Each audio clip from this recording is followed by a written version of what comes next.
الحمد للہ وکفی وسلام علی عبادہ الذین اصطفی اما بعد فاعوذ باللہ من الشیطان الرجیم بسم اللہ الرحمن الرحیم یا ایہا الذین آمنوا انما الخمر والمیسر والانساب والازلام رجس من عمل الشیطان فاجتنبوه لعلكم تفلحون وقال تعالى ولا تلقوا بأيديكم إلى التهلكة عن نافع عن ابن عمر رضي الله عنهما قال قال رسول الله صلى الله عليه وسلم من شرب الخمر في الدنيا فمات وهو يدمنها لم يشربها في الآخرة او کما قال رسول اللہ صلی اللہ علیہ وسلم سبحان ربک رب العزت عما یصفون وسلام علی المرسلین والحمد للہ رب العالمین اللہم صلی علی سیدنا مولانا محمد وعلی آلہ واصحابہ وبارک وسلم۔ نجا ظاہر پرستی پر اگر کچھ عقل و دانش ہے، نجا ظاہر پرستی پر اگر کچھ عقل و دانش ہے، چمکتا جو نظر آئے وہ سب سونا نہیں ہوتا۔ عزیزان محترم، اللہ تعالیٰ نے انسان کو بے شمار نعمتوں سے نوازا ہے، اور اس کے بعد قرآن کریم کے اندر اللہ تعالیٰ نے یہ ارشاد فرمایا ثم لتسألن یومئذ عن النعیم، کہ کل قیامت کے میدان میں جب تمام لوگ اللہ تعالیٰ کے سامنے جمع ہوں گے تو اللہ تبارک و تعالیٰ انسانوں سے ان نعمتوں کے بارے میں، ان انعامات کے بارے میں سوال کریں گے جو اللہ تبارک و تعالیٰ نے انسانوں کو دی ہیں۔ بہت ساری نعمتیں اللہ تبارک و تعالیٰ نے انسان کے لیے پیدا کی ہیں، اور اگر یہ کہا جائے قرآن کے الفاظ کے مطابق وَسَخَّرَ لَكُم مَّا فِي السَّمَاوَاتِ وَمَا فِي الْأَرْضِ، کہ اللہ تبارک و تعالیٰ نے انسان کے لیے آسمانی مخلوق کو بھی اور زمینی مخلوق کو بھی، زمینی اشیاء کو بھی انسان کے تابع کر دیا ہے، اس کے مسخر کر دیا ہے۔ تو گویا یہ کہیے کہ اللہ تبارک و تعالیٰ نے جتنی بھی اشیاء اس کائنات کے اندر پیدا کی ہے، اکثر و بیشتر وہ اشیاء، وہ چیزیں ہیں جن سے انسان فائدہ اٹھاتا ہے۔ تو اس لیے اللہ تبارک و تعالیٰ نے بہت ساری نعمتیں دی ہیں، اور کل قیامت کے میدان میں اللہ تعالیٰ ان نعمتوں کے بارے میں سوال کریں گے۔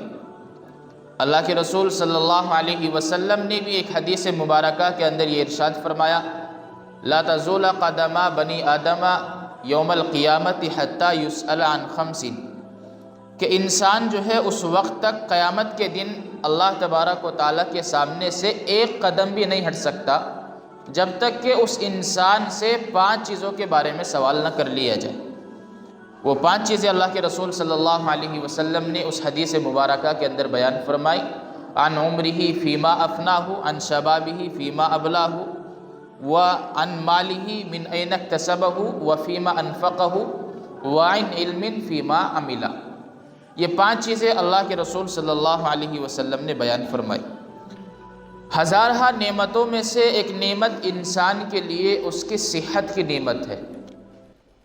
کسی نے بہت ہی خوب جملہ کہا ہے کہ تندرستی 1000 نعمت ہے، اس لیے کہ اگر انسان کے پاس تندرستی ہے، انسان کے پاس صحت ہے،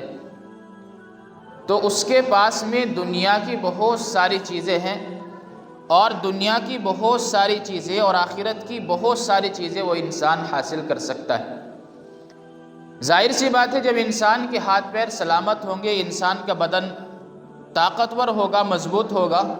تو انسان دنیا بھی کمائے گا اور انسان جو ہے وہ آخرت بھی کمانے کی کوشش کرے گا۔ لیکن اگر انسان کی صحت نہیں ہے، انسان کے پاس تندرستی وہ نہیں ہے جو ہونی چاہیے، انسان کے اندر کمزوری اتنی آ گئی ہے کہ اب وہ نہ دنیا کا رہا ہے اور نہ آخرت کا رہا ہے، تو ظاہر ہے جس انسان کے پاس صحت نہیں ہے، جس انسان کے پاس تندرستی نہیں ہے، تو سمجھ لے اس کے پاس نہ دنیا کا کچھ ہے نہ آخرت کا کچھ ہے۔ اس لیے انسان کے لیے تندرستی یہ ایک بہت بڑی نعمت ہے، اور اتنی بڑی نعمت ہے کہ اگر انسان اس تندرستی کو صحیح طریقے سے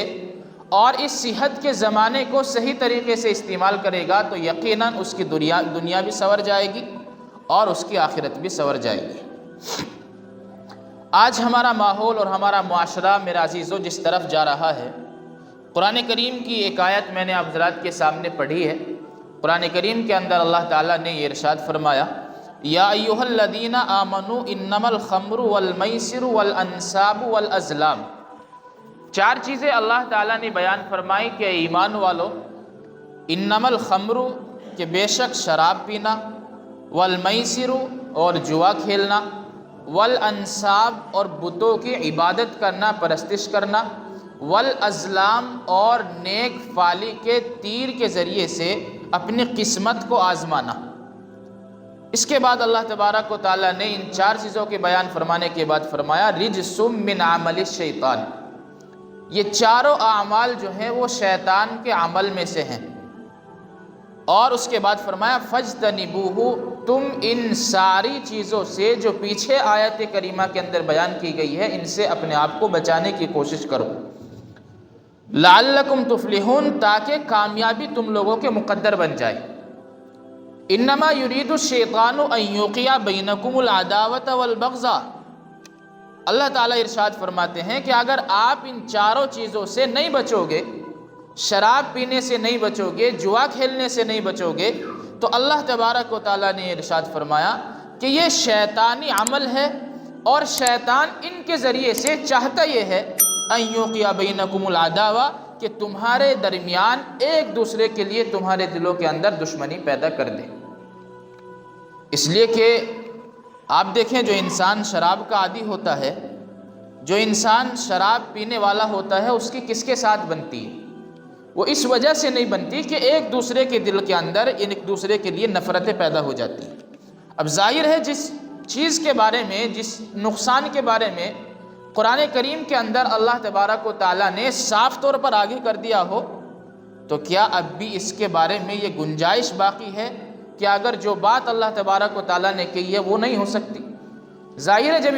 اللہ تعالیٰ نے یہ بتا دیا انما یرید الشیطان ان یوقع بینکم العداوۃ، کہ شراب پینا، جوا کھیلنا یہ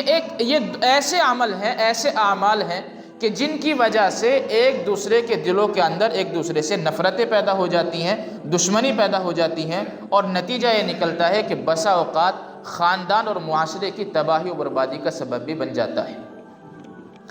آج کا نوجوان شراب پینے کا عادی میرے عزیزو ہوتا جا رہا ہے۔ زیادہ تمہید نہ باندھتے ہوئے سیدھی سچی بات یہ ہے کہ آج جس تندرستی کو اللہ تبارک و تعالیٰ کی انسان کے لیے سب سے بڑی نعمت سمجھنا چاہیے تھا انسان کو، آج انسان جو ہے اس تندرستی کو اور اس صحت کو اپنے ہاتھوں سے خود برباد کر رہا ہے، اپنے ہاتھوں سے اس کو برباد کرنے کی اور اس کو ختم کرنے کی کوشش کر رہا ہے۔ ایک حدیث کے اندر اللہ کے رسول صلی اللہ علیہ وسلم نے فرمایا کہ جس انسان کا علم اس کو نفع نہیں دے گا، جس انسان کا علم اس کو نفع نہیں دے گا تو اس کی جہالت اسے نقصان پہنچائے گی۔ اب ظاہر ہے ہم یہ سمجھتے ہیں کہ علم وہ ہے جو ہم بیان کر رہے ہیں، علم وہ ہے جو صرف قرآن و حدیث کے اندر بیان کیا گیا ہے۔ میرے عزیزو، علم کی ایک شاخ ہے یہ، لیکن سارا علم اس کے اندر منحصر نہیں ہوتا، اس لیے کہ علم کے معنی آتے ہیں جاننے کے، اور جس چیز کا بھی انسان کے پاس علم ہوتا ہے، چاہے وہ قرآن و حدیث کا علم ہو، چاہے کسی دوسری چیز کا علم ہو، یا کسی چیز کے فائدے اور نقصان کے بارے میں اس کو علم ہو، یہ بھی اس کا ایک علم ہوتا ہے۔ اور اب بات یہ آتی ہے کہ جس انسان کا علم اس کو فائدہ نہیں دے گا تو اس کی جہالت اسے نقصان پہنچائے گی۔ کس طرح پہنچائے گی؟ اس علم کو، قرآن و حدیث کے علم کو آپ ایک طرف صرف نظر کر دیں فی الحال کے لیے۔ آپ یہ سوچیں کہ جن چیزوں سے انسان نشہ کرتا ہے، جن چیزوں کو انسان اپنی صحت کو برباد کرنے کے لیے، اپنی تندرستی کو برباد کرنے کے لیے استعمال کر رہا ہے، چاہے اس میں بیڑی ہو، چاہے سگریٹ ہو، اور اسی طریقے سے چاہے تمباکو ہو، چاہے شراب ہو، یا اس کے علاوہ جتنی بھی چیزیں ان چیزوں کے ذریعے سے انسان نشہ کر سکتا ہے، اور جو بھی چیزیں انسان کی صحت کے اوپر اثر ڈالتی ہیں، جب ان چیزوں کو دیکھا جاتا ہے تو ہر چیز کے اوپر ایک وارننگ کمپنی کی طرف سے باقاعدہ لکھی ہوئی ہوتی ہے۔ آپ نے دیکھا ہوگا کہ اس پر لکھا ہوا ہوتا ہے کہ تمباکو سے کینسر ہوتا ہے۔ اگر کسی پر یہ لکھا ہوا نہیں ہوتا تو یہ ہوتا ہے کہ تمباکو جو ہے وہ جان لیوا ہوتا ہے۔ یہ ساری چیزیں باقاعدہ کمپنی کی طرف سے اپنے پروڈکٹ کے اوپر، بیڑی کے اوپر، سگریٹ کے اوپر، اور اسی طریقے سے شراب کی بوتل کے اوپر، اور اسی طریقے سے ہر نشہ آور چیز کے اوپر باقاعدہ جب یہ لکھ دیا گیا ہے، اور ہر انسان اس کو پڑھتا ہے، اور انسان اس کو جانتا ہے، اور اس کے نقصان سے واقف ہے، اس کے نقصان کے بارے میں اس انسان کو پتہ ہے، تو سوال یہاں یہ پیدا ہوتا ہے کہ کیا اس چیز کا ہمارے پاس علم نہیں ہے؟ جب ہمیں معلوم ہے، اس کے اوپر لکھا ہوا ہے کہ یہ چیز انسان کی صحت کے لیے ہانیکارک ہے، یہ کینسر کا سبب بن سکتی ہے، انسان کی صحت کو، انسان کی تندرستی کو یہ برباد کر سکتی ہے، انسان کی عقل کو خراب کر سکتی ہے، اس چیز کا علم میرا عزیزو ہم سب کے پاس ہے، ہمارے بوڑھوں کے پاس بھی ہے، ہمارے نوجوانوں کے پاس بھی ہے، اور ہم سب کے پاس اس چیز کا علم ہے۔ لیکن سوال یہاں پیدا ہوتا ہے کہ مانتا کون ہے اس چیز کو؟ مانتا کون ہے؟ اس لیے اللہ کے رسول صلی اللہ علیہ وسلم نے جو فرمایا کہ جس کا علم اسے فائدہ نہیں پہنچائے گا، اس کی جہالت اسے نقصان پہنچائے گی۔ ہم جانتے ہیں، مانتے ہیں، تسلیم کرتے ہیں کہ یہ چیزیں ہماری صحت کے لیے نقصان دہ ہیں، لیکن اس کے باوجود استعمال کرتے ہیں، اور نتیجہ یہ نکلتا ہے کہ بسا اوقات انسان جیسے جیسے جوانی کی دہلیز کے اوپر اس کو جانا چاہیے تھا، اور اس کے بدن کے اندر شباب آنا چاہیے تھا، اور اس کے بدن کے اندر وہ طاقت ہونی چاہیے تھی، میرا عزیزو دھیرے دھیرے دھیرے دھیرے ایک اسٹیج تک انسان پہنچتا ہے کہ 20 سال کا نوجوان 40 سال کا نوجوان نظر آنے لگتا ہے۔ یہ آخر میرے عزیزو بات کیا ہے؟ اس لیے کہ آج جن چیزوں کے اندر ہمارا معاشرہ پڑا ہوا ہے، شراب ہی ایک ایسی چیز نہیں ہے، حالانکہ شراب تو بہت بڑے درجے کی چیز ہے، بہت بڑے درجے کی چیز ہے، لیکن آج شراب کو بھی ہمارے معاشرے کے اندر اس طرح پیا جا رہا ہے کہ اس کو گناہ بھی نہیں سمجھا جا رہا۔ ہمیں بات یہ صاف طور پر سمجھ لینی چاہیے، اللہ تبارک و تعالیٰ نے قرآن کریم کے اندر صاف الفاظ میں اس کے بارے میں فرمایا، لعلکم تفلحون، اگر تم کامیابی چاہتے ہو تو تمہیں ان چیزوں سے باز رہنا پڑے گا۔ اب بہت سے لوگ یہ اعتراض کرتے ہیں کہ قرآن کریم کے اندر تو شراب کے حرام ہونے کا تذکرہ نہیں ہے، کہ اللہ تبارک و تعالیٰ نے یہی تو کہا ہے کہ اس سے بچو، یہ تھوڑا ہی کہا ہے کہ ہم نے اس چیز کو حرام کر دیا ہے۔ میرا عزیزو قرآن کریم کے اندر اللہ نے جب کسی چیز کو حرام قرار دیا ہے تو 2 طریقے سے حرام قرار دیا ہے، یا تو صاف الفاظ میں اس کی حرمت کو بیان کیا، جیسے سود اور بیاج کے متعلق اللہ تبارک و تعالیٰ نے صاف طور پر یہ کہہ دیا، انما حرم احل اللہ البیع وحرم الربا، اللہ نے بیع و شراء کو، تجارت کو، خرید و فروخت کو حلال قرار دیا ہے، اور ربا اور سود اور بیاج کے کاروبار کو حرام قرار دیا ہے۔ تو صاف الفاظ میں اللہ تبارک و تعالیٰ نے استعمال فرمایا، اور صاف الفاظ میں اس چیز کی حرمت کو بیان کر دیا۔ لیکن ایک طریقہ اللہ تبارک و تعالیٰ نے وہ فرمایا، ایک طریقہ وہ اختیار کیا کہ جس سے صاف الفاظ میں کہنے کے بجائے، صاف الفاظ میں اس کو بیان کرنے کے بجائے، ایسے الفاظ میں اس کے نقصان کو واضح کیا جائے کہ جو صاف الفاظ سے بھی زیادہ ہو۔ اللہ نے قرآن کریم کے اندر اسی آیت کے اندر آخر میں ارشاد فرمایا، فَهَلْ أَنْتُمْ مُنْتَهُونَ إِنَّمَا يُرِيدُ الشَّيْطَانُ أَنْ يُوقِعَ بَيْنَكُمُ الْعَدَاوَةَ وَالْبَغْضَاءَ فِي الْخَمْرِ وَالْمَيْسِرِ وَيَصُدَّكُمْ عَنْ ذِكْرِ اللَّهِ وَعَنِ الصَّلَاةِ فَهَلْ أَنْتُمْ مُنْتَهُونَ۔ فَهَلْ أَنْتُمْ مُنْتَهُونَ کا مطلب یہ ہے کہ کیا تم باز نہیں آتے، کیا تم باز نہیں آتے۔ اللہ نے ایک مرتبہ ارشاد فرمایا، فَاجْتَنِبُوا، اس سے بچو، اور آگے فرمایا، اس کا نقصان بیان فرمانے کے بعد فرمایا، کیا تم اب بھی باز نہیں آتے؟ کیا اس طرح جو اللہ تبارک و تعالیٰ نے اس کا طریقہ اختیار کیا ہے کہ اگر یا تو تم باز آ جاؤ، ورنہ آپ کو ہمارے پاس بھی کل قیامت کے دن آنا ہے، اس وقت میں دیکھ لیں گے۔ تو جس چیز کو صاف الفاظ میں کہہ دیا جائے کہ یہ چیز غلط ہے، اور ایک چیز کے بارے میں یہ بتا دیا جائے کہ اس سے بچو، نہیں بچو گے تو آپ کا وقت خراب ہے، آپ کا ٹائم خراب ہے، تو زیادہ حرمت اس چیز کی ہوگی یا اس چیز کی ہوگی؟ میرے عزیزو، قرآن کریم کے اندر جب اللہ تبارک و تعالیٰ نے شراب کو حرام قرار دیا ہے تو ایسا طریقہ اختیار کیا کہ جس سے انسان اور زیادہ اس سے بچنے کی کوشش کرے۔ لیکن آج ماحول یہ بن چکا ہے، آج معاشرہ ہمارا اس طرف جا رہا ہے کہ انسان شروعات کرتا ہے چھوٹی چیز سے، اور جب انسان چھوٹی چیز سے شروعات کرتا ہے تو اس کی پہلے تو وہ شوخیانہ طور پر اس چیز کو استعمال کرتا ہے، جیسے مثال کے طور پر بیڑی سے شروعات کرتا ہے، یا تمباکو میں اگر ہم لیں گے تو سیٹی سپاری اور اسی طریقے سے دل باغ سے شروعات کرتا ہے۔ ایک وقت آتا ہے کہ انسان کی یہ ضرورت بن جاتی ہے، اب اس کے بغیر اس کو چین نہیں آتا۔ اس کے بعد تیسرا اسٹیج آ جاتا ہے کہ اب یہ چیزیں انسان کی عادت بن جاتی ہیں۔ کسی بھی چیز کی انسان کے اندر عادت بن جانا اور اس کو اپنے اندر فطری طور پر اس کو سما لینا، یہ انسان کے لیے میرے عزیزو بہت زیادہ نقصان دینے والی ہوتی ہے۔ اللہ کے رسول صلی اللہ علیہ وسلم نے بہت ساری احادیث کے اندر شراب کی حرمت کو اور اسی طریقے سے اس سے بچنے کو اور اس کے اوپر بہت بہت سخت وعیدیں بیان فرمائی۔ آج ہمارا معاشرہ اس طرف جا رہا ہے کہ ہم اس کو گناہ بھی نہیں سمجھتے۔ میرے عزیزو، اگر آپ اس کے بارے میں وعیدیں سنو گے اللہ کے رسول صلی اللہ علیہ وسلم کی اور اس کے کیا کیا نقصان ہیں، آپ علیہ الصلوۃ والسلام نے ایک حدیث کے اندر یہ ارشاد فرمایا کہ آپ شراب مت پیو، اس لیے کہ شراب پینا یہ ہر غلطی کی جڑ ہے، یہ ہر غلطی کی جڑ ہے۔ جب انسان کی عقل خراب ہوتی ہے تو ہر غلطی کی شروعات وہاں سے ہوتی ہے، اور سب سے پہلے یہ چیز جو ہوتی ہے انسان کی عقل کے اوپر حاوی ہوتی ہے، اور نتیجے میں وہ بہت ساری ایسی برائیاں انجام دیتا ہے جو وہ ہوش و حواس کی حالت میں نہیں دے سکتا۔ اسی کو اللہ کے رسول صلی اللہ علیہ وسلم نے ایک واقعہ بیان کرتے ہوئے ارشاد فرمایا کہ ایک عورت نے اپنے پاس میں ایک شراب رکھی، ایک شراب کی بوتل رکھی، اور اپنے پاس میں ایک بچے کو رکھا، اور ایک آدمی کو یہ کہا کہ یہ تین چیزیں ہیں، ایک تو خوبصورت عورت ہے، ایک بچہ ہے، اور اسی طریقے سے شراب کی بوتل ہے۔ اس عورت نے اس آدمی کو مجبور کیا کہ ان تینوں برائیوں میں سے جس کو چاہے تجھے اختیار ہے کر لے، چاہے تو میرے ساتھ میں بدکاری کر لے، چاہے سامنے جو یہ بچہ ہے اس کو قتل کر دے، اور اگر یہ دونوں کام نہیں کر سکتا تو پھر تجھے یہ بھی اختیار ہے کہ تو یہ اٹھا کر کے شراب پی لے۔ اب ظاہر ہے ان تینوں چیزوں میں جو سب سے ہلکی چیز تھی وہ شراب پینا تھی، اس لیے کہ معمولی بات نہیں ہے کسی بچے کو قتل کرنا، اور گناہ کا ارتکاب کرنا، زنا کا ارتکاب کرنا یہ بھی بہت بری بات ہے۔ تو اس آدمی نے سوچا کہ بھئی یہ سب سے ہلکا عمل ہے،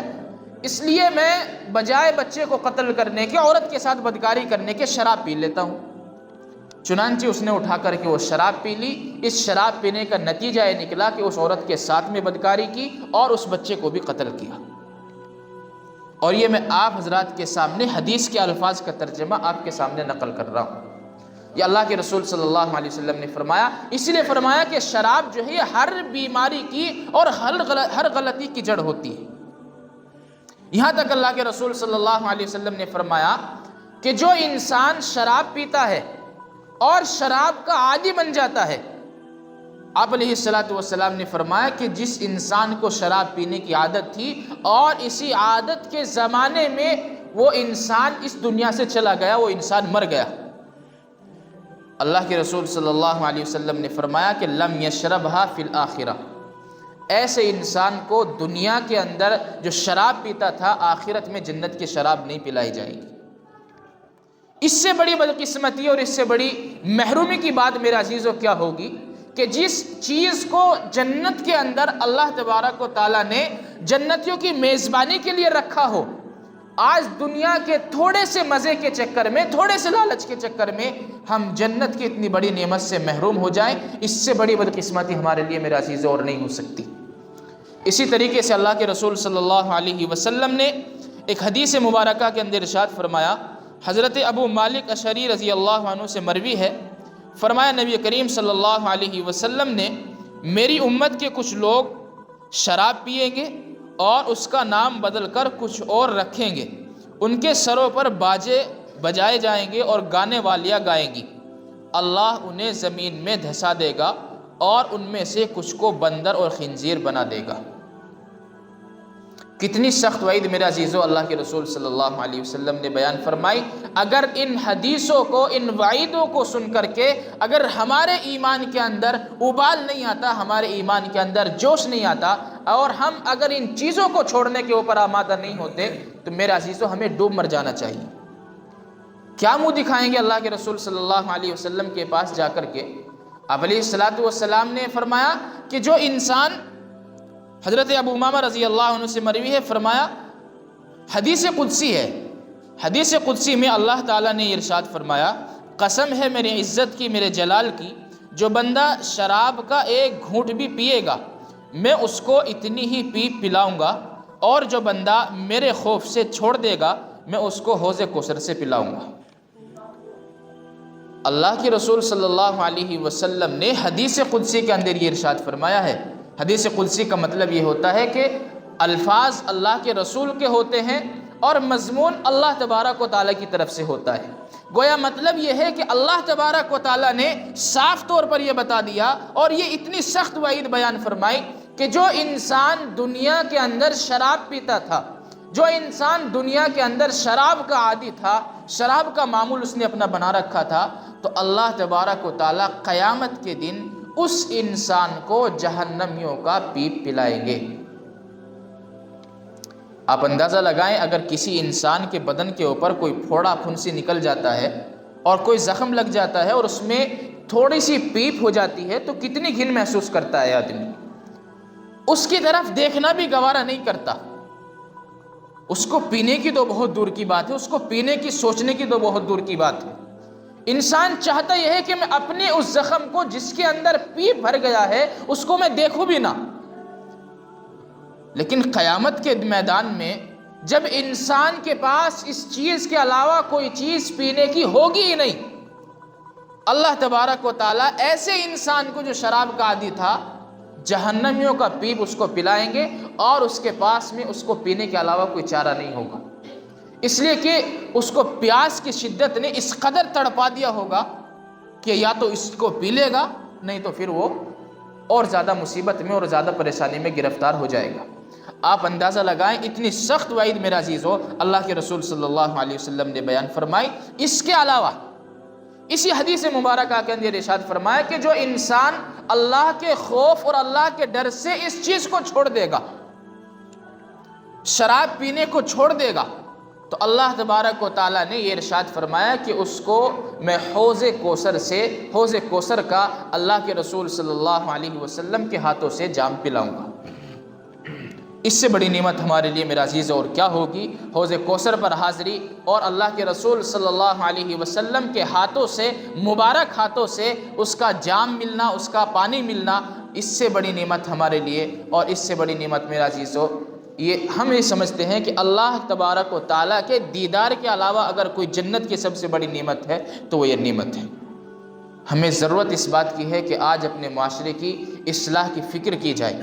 ہمیں ضرورت اس بات کی ہے میرے عزیزو، اپنے معاشرے کو ان چیزوں سے پاک صاف کیا جائے۔ ان ساری چیزوں، ان ساری احادیث اور قرآن و حدیث کو مد نظر رکھتے ہوئے اب ہمیں سوچنا اس بات کے اوپر ہے کہ آج ہمارے ذمہ دار طبقے کی طرف سے اس چیز کے سد باب کے لیے اور اس چیز کو ختم کرنے کے لیے، اپنے معاشرے سے یہ چیزیں ختم کرنے کے لیے ہم نے اس کے لیے تیاری کیا کر رکھی ہے۔ اس لیے کہ آج ہم دیکھتے ہیں، آج ہمارا نوجوان شراب کا عادی بنا ہوا ہے، نشے کا عادی بنا ہوا ہے، نشے کی محفلوں میں بیٹھا ہوا ہے، لیکن ہمارے کانوں کے اوپر جو نہیں رہتی۔ آج ہم یہ سمجھتے ہیں کہ جو دوسرے کا بچہ شراب پی رہا ہے، دوسرے کا بچہ جوا کھیل رہا ہے، ایسا بھی ہو سکتا ہے کہ جب اس کا دیکھا دیکھی آپ کا بچہ بھی اور آپ کی اولاد بھی اس چیز کی عادی بن جائے، تب آپ کو محسوس ہوگا کہ اگر اسی وقت میں اس کو روک لیا جاتا تو آج یہ لت ہمارے بچوں کے پاس تک نہ پہنچتی۔ میرا عزیزو، ہمیں اس بارے میں سوچنے کی اور ہمیں کیا وقت ہو گیا؟ اس بارے میں ہمیں میرا عزیزو بہت زیادہ سوچنے کی ضرورت ہے، بہت ساری وعیدیں اللہ کے رسول صلی اللہ علیہ وسلم نے بیان فرمائی. فرمایا کہ جو انسان شراب کا ایک چھوٹا سا قطرہ بھی انسان اپنے منہ میں ڈال لیتا ہے تو 40 دن تک تو اس کی کوئی عبادت قبول نہیں ہوتی. تو کیا فائدہ اگر آپ شراب پئیں گے اور آ کر کے پھر نماز بھی پڑھیں گے، قبول ہی نہیں ہوگی. تو آپ ایسا کام کر کے کیوں آئیں گے جو انسان جس سے انسان کی ساری محنتیں بیکار ہو جائیں. اللہ نے یہ ارشاد فرمایا وَلَا تُلْقُوا بِأَيْدِيكُمْ إِلَى التَّهْلُكَةِ کہ آپ اپنے آپ کو، اپنے ہاتھوں کو ہلاکت میں مت ڈالو. اللہ نے ارشاد فرمایا یا ایھا الذین آمنوا لا تبطلوا اعمالکم، اے ایمان والو تم اپنے اعمال کو باطل مت کرو. اللہ نے قرآن کریم کے اندر ارشاد فرمایا یا ایھا الذین آمنوا لا تقربوا الصلاۃ وانتم سکارى کہ تم نشے کی حالت میں نماز کے قریب بھی مت جاؤ. اس لیے کہ جب آپ نشے میں ہو تو ظاہر ہے جو نماز کا حق ہے وہ ادا نہیں ہو سکتا، اور بلکہ مزید یہ آپ دوسروں کی تکلیف کا باعث بھی مسجد میں آ کر کے بنیں گے. لہٰذا آپ کے لیے بہتر یہ ہوگا کہ آپ اپنے گھر پر رہیں. ایسے نمازی کی، ایسے شرابی کبابی نمازی کی مسجد کو میرے عزیزو قطعاً ضرورت نہیں ہے. مسجد ایسے نمازی کو، ایسے آدمی کو نہیں بلاتی. مسجد کے اندر تو وہ آدمی آئے گا کہ جو اللہ تبارک و تعالیٰ کے جن سے انسان کے دل میں محبت ہوگی، اللہ سے بات کرنے کا اشتیاق انسان کے دل میں ہوگا، اللہ سے بات کرنے کی طلب انسان کے دل میں ہوگی. مسجد کے اندر تو وہ آئے گا. اور انسان نشہ کر کے مسجد کے اندر آئے تو پہلی بات تو یہ ہے کہ فرشتے اس سے بہت دور ہو جاتے ہیں. دوسری بات یہ ہے کہ نماز میں آنے کا اس کو کوئی فائدہ نہیں ہوتا، تو دنیا بھی ویران ہے اور آخرت بھی برباد ہے.